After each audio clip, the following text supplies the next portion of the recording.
নমস্কাৰ, মই মৃদুল কুমাৰ বৰা। পেছাত মই এজন ব্যৱসায়ী। খুব ধুনীয়াকৈ মোৰ ব্যৱসায় চলি আছিলে। সুন্দৰকৈ ব্যৱসায় মই খুব সৰুৰ পৰা আৰম্ভ কৰি যথেষ্ট ডাঙৰ কৰিলোঁ। ব্যৱসায়ত লাভ কৰিলোঁ।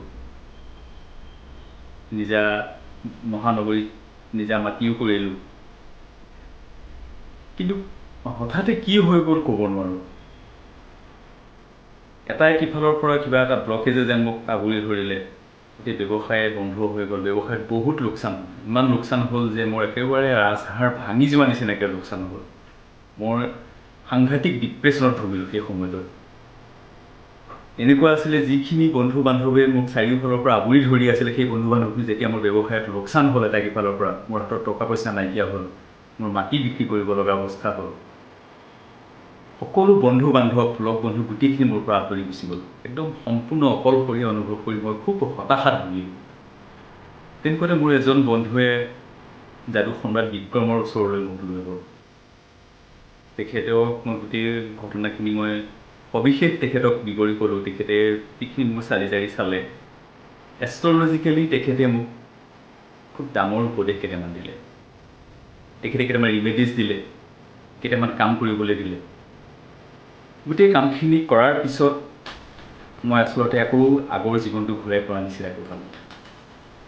মই আচলতে তেখেতক কি বুলি ধন্যবাদ জনাম সেই কথাটো মই নাজানো। মই ভগৱানক পূজা কৰোঁ, কিন্তু মই ভগৱান দেখি পোৱা নাই। কিন্তু মোৰ চকুৰ সন্মুখত ভগৱান সদৃশ এগৰাকী মানুহ পাইছোঁ, যিগৰাকী মানুহে মোক বোকাৰ পৰা আকৌ তুলি আনিছিলে। মই যেতিয়া একেবাৰে সৰ্বস্ব হেৰুৱাই মই বোকাত পৰিছিলোঁ, বোকাৰ পৰা তুলি আনিছিলে। মোৰ এনেকুৱা লাগিছিলে ৰজা হৰিশ্চন্দ্ৰই যেনেধৰণে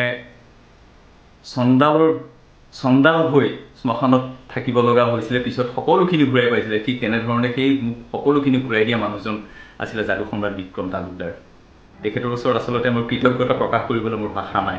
তেখেতৰ ওচৰত মই কেনেধৰণে মই কৃতজ্ঞতা প্ৰকাশ কৰোঁ, কি বুলি ধন্যবাদ দিওঁ, আচলতে তেখেতক ধন্যবাদ দিব পৰা ধৃষ্টতাখিনিও মোৰ নাই। ইমান সুন্দৰকৈ তেখেতে মোৰ পুনৰ জীৱনটো ঘূৰাই দিলে। মোৰ এনেকুৱা লাগিছিলে যে মই হয়তো এই পৃথিৱীত থাকিম নে নাথাকিম। আৰু একেবাৰে সঁচা কথা ক'বলৈ গ'লে, দ্বিধাহীনভাৱে যদি সঁচা কথা ক'বলৈ যোৱা যায়, I was about to committed suicide. সেই সময়ত যদি মই বিক্ৰম তালুকদাৰক লগ নাপালোহেঁতেন, তেতিয়াহ'লে হয়তো কিন্তু মই আজিৰ এই জীৱন মই নাপালোহেঁতেন। আজি এনেধৰণে মই তেখেতৰ প্ৰশংসা কৰি দুআষাৰ কথা ক'বলৈ মই নাপালোহেঁতেন।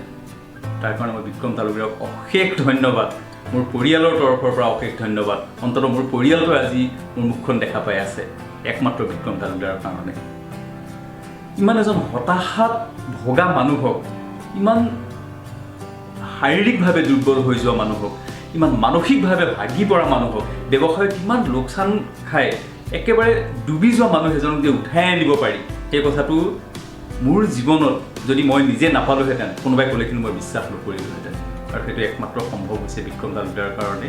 তেখেতৰ ওচৰত মই ইয়াৰ পৰাই মই তেখেতক নমস্কাৰ জনাইছোঁ, যিজনে মোক পুনৰ জীৱন দিলে, যাৰ সহায়ত আজি আকৌ মই মূৰ দাঙি থিয় হ'ব পাৰিছোঁ, সকলোৰে সন্মুখত আকৌ মই আহিব পাৰিছোঁ, আকৌ মোৰ আগৰ সন্মান মই ঘূৰাই পাইছোঁ, আগৰ প্ৰতিষ্ঠা মই ঘূৰাই পাইছোঁ, আগৰ অৱস্থাটো মই ঘূৰাই পাইছোঁ। গতিকে সেই সকলো ফালৰ পৰাই মই যাদু সম্ৰাট বিক্ৰম তালুকদাৰক অশেষ ধন্যবাদ জনাইছোঁ। যদি আপুনিও আপোনাৰ জীৱনত এনে কিছু সমস্যাৰে ভুগি আছে, তেনেহ'লে আজিয়ে যোগাযোগ কৰক যাদু সম্ৰাট বিক্ৰমক। যোগাযোগৰ নম্বৰ 8822332200।